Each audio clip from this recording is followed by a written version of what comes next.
ഇങ്ങനെ ഒരു വിവാദം അമ്മ എന്ന ഒരു സംഘടനയെ സംബന്ധിച്ചിടത്തോളം നീട്ടിക്കൊണ്ടുപോകാൻ ആഗ്രഹമില്ല. തിലകൻ ചേട്ടനുമായിട്ടുള്ള പ്രശ്നം തിലകൻ ചേട്ടനോട് ഞങ്ങൾക്ക് പറഞ്ഞു തീരാവുന്നതേ ഉള്ളൂ. അദ്ദേഹത്തിന് പറയാനുള്ള കാര്യങ്ങൾ പറയാൻ വേണ്ടി 1-ാം തീയതി അദ്ദേഹത്തിന് വിളിച്ചിട്ടുണ്ട്.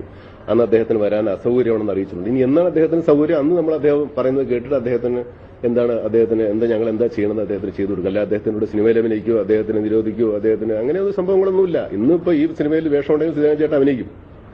അപ്പൊ അങ്ങനെ ഞങ്ങളോട് തിലകൻ ചേട്ടൻ ശരിക്കും പറഞ്ഞാൽ അമ്മയിന്ന് മാറി നിൽക്കുകയാണ്. അങ്ങനെ പാടില്ല. അമ്മയുടെ കൂടെ നിൽക്കേണ്ട ആളാണ് തിലകൻ ചേട്ടൻ. തിലകൻ ചേട്ടൻ ഈ 360 ആൾക്കാരുടെ ഒപ്പം കൂടെ നിന്ന് ഞങ്ങൾക്ക് വേണ്ടി വേണ്ട ഉപദേശങ്ങളും കാര്യങ്ങളും നമ്മുടെ കൂടെ നിന്ന് ചെയ്യേണ്ട ആളാണ്. അദ്ദേഹത്തിന് മധുസാറിനെ പോലെ അല്ലെങ്കിൽ പറവൂർ ഭരതനെ പോലെ ജോസ് പ്രകാശേട്ടനെ പോലെ ഒരു കാരണവരായിട്ട് ഞങ്ങൾ കാണുന്നതാണ്. അപ്പൊ അദ്ദേഹം നമ്മുടെ കൂടെ നിന്ന് ബാക്കിയുള്ളവർക്ക് എന്തെങ്കിലും പിഴവ് പറ്റിയാൽ അത് പറഞ്ഞു മനസ്സിലാക്കി കൊടുക്കേണ്ട ആളാണ്. അദ്ദേഹം പുറത്തു മാറി നിന്ന് കുറ്റം പറയുമ്പോൾ നമുക്ക് എന്തോരം വിഷമമുണ്ടാകും. അനാവശ്യമായിട്ടൊരു കാര്യമില്ല. അപ്പൊ അദ്ദേഹം അങ്ങനെ ചെയ്യരുത്. കുറ്റപ്പെടുത്തരുത്. സ്വന്തം വീട്ടിലുള്ള ആൾക്കാരെ, സ്വന്തം ഫ്രട്ടേണിറ്റിപ്പെട്ട ആൾക്കാരെ മറ്റുള്ളവരോട് കൊണ്ടേ കൊടുത്തിട്ട് അവരെ സ്വഭാവഹത്യ ചെയ്യാൻ അദ്ദേഹം കൂട്ടുനിൽക്കരുത്. നമ്മുടെ കൂടെ വരണം, നമ്മുടെ കൂടെ നിൽക്കണം അദ്ദേഹം. ഇനി ഈ അമ്മയെ സംബന്ധിച്ചിടത്തോളം ഇത് തീരുമാനമാണ്. തിലകൻ ചേട്ടന്റെ കാര്യത്തിൽ തിലകൻ ചേട്ടനുമായിട്ട് സംസാരിച്ച് തീർക്കും എന്ത് പ്രശ്നങ്ങളുണ്ടെങ്കിൽ. ഇനി ഒരു പൊതു വിവാദത്തിന് അല്ലെങ്കിൽ ഒരു മാധ്യമ വിവാദത്തിന് അമ്മ ഇനിയില്ല.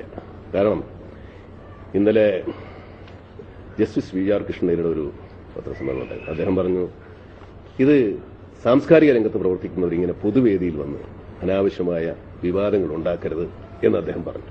അദ്ദേഹത്തെ പോലെ വളരെ സാമൂഹ്യ ബോധമുള്ള, സമൂഹത്തിൽ നന്മയുണ്ടാകണമെന്ന് ആഗ്രഹിക്കുന്ന, ഒരുപാട് പുരോഗമന ചിന്താഗതികളുള്ള, ഇത്രയും പ്രായമായിട്ടും വളരെ ചടുലമായി പുരോഗമന സിദ്ധാന്തങ്ങളെക്കുറിച്ചും പുരോഗമന പ്രസ്ഥാനങ്ങളെക്കുറിച്ചും സംസാരിക്കുകയും നാടിന്റെ പുരോഗതിയെക്കുറിച്ച് സാമൂഹ്യ രാഷ്ട്രീയ സാംസ്കാരിക പുരോഗതിയിൽ വളരെ ആശങ്കാകുലനായ ഒരു വ്യക്തി എന്ന നിലയിൽ അദ്ദേഹം പറഞ്ഞതനുസരിച്ചിട്ട് കൂടെയാണ് ഞങ്ങൾ പൊതു മാധ്യമ ചർച്ചകളിലോ മാധ്യമ വിവാദങ്ങളിലോ നിന്ന് പിന്മാറുക.